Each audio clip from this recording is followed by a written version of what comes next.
Bike check natin tong bike ni Ayon Perez. Ayon Biyernes.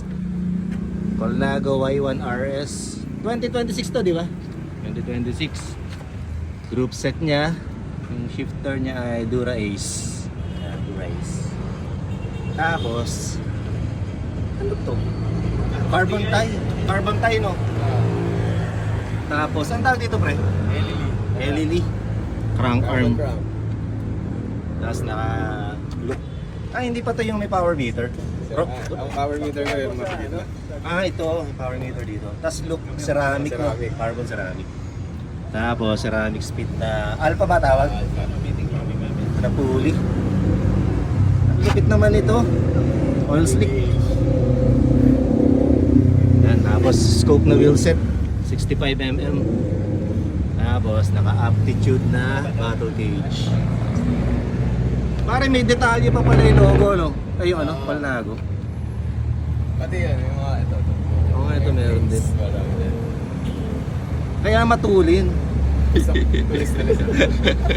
Tulin pare. Tapos deda. Lupit to, carbon. Okay, ito yung bagong ano, 850 ba to? 550. 550, hindi pa yung touch. Pa ng touchscreen. Tamo yung heart rate, 299. Tapos naka SLR na NV.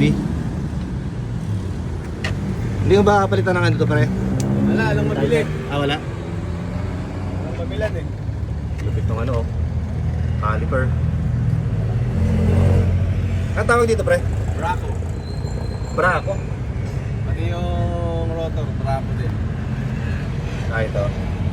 Carbon din to yung ano. Ito carbon din. Ay, carbon ba? Carbon yata. Oo, carbon. Division mo. Ayun yung BB pala. Ceramic speed alpha ang tawag. Okay, ito yung BB. Yun yung BB niya. Lupit pare. So yung crank pa lang, 100 na. Parang ganun. Lupit pare. Continental Aero. 30, tama 30 di ba? 29. 29. Yung harap, 29 siya. Sa likod, 30. Eh, yung dark eh.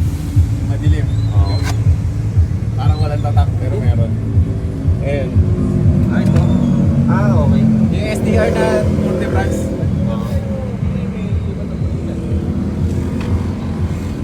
Scope. Develop in Netherlands